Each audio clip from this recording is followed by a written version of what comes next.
ലബി സുചിന്ദ്രൻ, very good morning. മധ്യ കേരളത്തിന്റെ ഒരു പൾസ് അത് കൃത്യമായി അറിയാവുന്നയാളാണ്. ഇത്തവണ UDF-ന് ഏറ്റവും കൂടുതൽ പ്രതീക്ഷയുള്ള മണ്ഡലങ്ങളെല്ലാം നിരന്നിങ്ങനെ കിടക്കുകയാണ്. എങ്ങനെയാണ് അവസാന ലാപ്പിലേക്ക് എത്തുമ്പോൾ ആർക്ക് അനുകൂലമായിട്ടാണ് ഏതെങ്കിലും മാറലോ തിരിയലോ ഒക്കെ ഉണ്ടാകാനുള്ള സാധ്യത കാണുന്നുണ്ടോ ലേബി? സുജയ, UDF-നെ സംബന്ധിച്ചിടത്തോളം അനുകൂല മണ്ഡലങ്ങൾ ഉൾപ്പെടുന്ന മേഖലയാണ് മധ്യ കേരളം. എറണാകുളവും ഇടുക്കിയുമൊക്കെ ശുഭപ്രതീക്ഷയോടുകൂടി തന്നെയാണ് UDF ക്യാമ്പ് വിലയിരുത്തുന്നത്. അതുകൊണ്ട് തന്നെ ഒരു അമിത ആത്മവിശ്വാസം ഈ രണ്ട് മണ്ഡലങ്ങളിലെയും സ്ഥാനാർത്ഥികൾക്കുണ്ട്, പ്രവർത്തകർക്കുണ്ട്. മറ്റു മണ്ഡലങ്ങളുടെ കാര്യം പറയുകയാണെങ്കിലും സ്ഥാനാർത്ഥികൾ വളരെ ആവേശത്തോടുകൂടി പ്രചാരണ പരിപാടികളുമായി മുന്നോട്ട് പോകുന്നു. ഈ അവസാന ലാപ്പിലേക്ക് എത്തുമ്പോഴും ആവേശം ചോർന്നിട്ടില്ല. ചാലക്കുടി പൊതുവെ UDF-ന് ആഭിമുഖ്യം ഉള്ള മണ്ഡലമാണ്.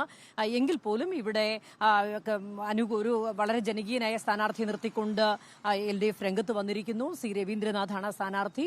2020-യുടെ സാന്നിധ്യവുമുണ്ട്. ഈ രണ്ട് ഘടകങ്ങളും ചേർത്ത് വെച്ചുകൊണ്ട് പ്രതീക്ഷ LDF പുലർത്തുമ്പോഴും UDF-ലെ ബെന്നി ബെഹനാൻ ആത്മവിശ്വാസത്തിൽ തന്നെയാണ്. കാര്യം അതിന് അടിസ്ഥാന കാരണം ഇത് മുകുന്ദപുരമായിരുന്ന കാലത്തും പിന്നീട് ചാലക്കുടിയായി പേര് മാറിയപ്പോഴും ഇത് UDF-ന് അനുകൂലമായി പൊതുവെ നിൽക്കുന്ന ഒരു മണ്ഡലം എന്നത് തന്നെയാണ്.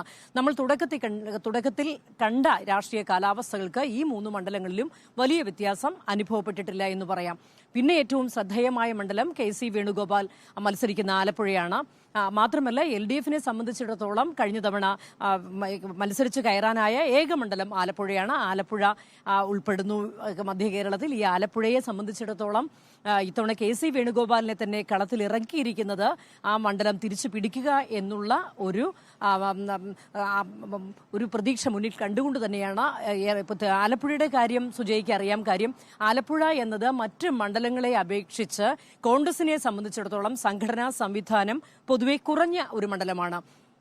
KC വേണുഗോപാൽ വന്നതിന്റെ ഒരു അനുകൂലം ഇവിടെ ഉണ്ടായിട്ടുണ്ട്, അനുകൂല സാഹചര്യം ഉണ്ടായിട്ടുണ്ട്. പ്രവർത്തകരും നേതാക്കളുമെല്ലാം ഉണർന്ന് പ്രവർത്തിക്കുന്നുണ്ട്. അതിന്റെ ഒരു അനുകൂല സാഹചര്യം ഇവിടെ രൂപപ്പെട്ടിട്ടുണ്ട്. എങ്കിലും LDF കഴിഞ്ഞ തവണ കിട്ടിയ സീറ്റ് ആയതുകൊണ്ട് തന്നെ ഇവിടെ വളരെ ആത്മവിശ്വാസത്തോടു കൂടി തന്നെ പ്രചാരണ പരിപാടികളുമായി കഴിഞ്ഞ ദിവസം നൃത്തം ചെയ്ത ആരിഫിന്റെ ദൃശ്യങ്ങളടക്കം നമ്മുടെ പ്രേക്ഷകർ ഇപ്പോൾ കണ്ടുകൊണ്ടിരിക്കുകയാണ്. അപ്പോൾ മധ്യ കേരളത്തിലും ഒരേപോലെ തന്നെ വിജയപ്രതീക്ഷയുണ്ട്. ലേബി തുടരുക. നമുക്കൊന്ന് കോട്ടയത്തേക്ക് പോകാം. അവിടെ കോട്ടയത്ത് ഇത്തവണ കേരള കോൺഗ്രസുകൾ തമ്മിലുള്ള പോരാട്ടത്തിനിടയിൽ അവരുടെ വോട്ടുകളൊക്കെ ഭിന്നിച്ച് എങ്ങോട്ട് പോകുമെന്നുള്ള ആശയക്കുഴപ്പം അവിടെ നിൽക്കുന്നുണ്ടല്ലോ.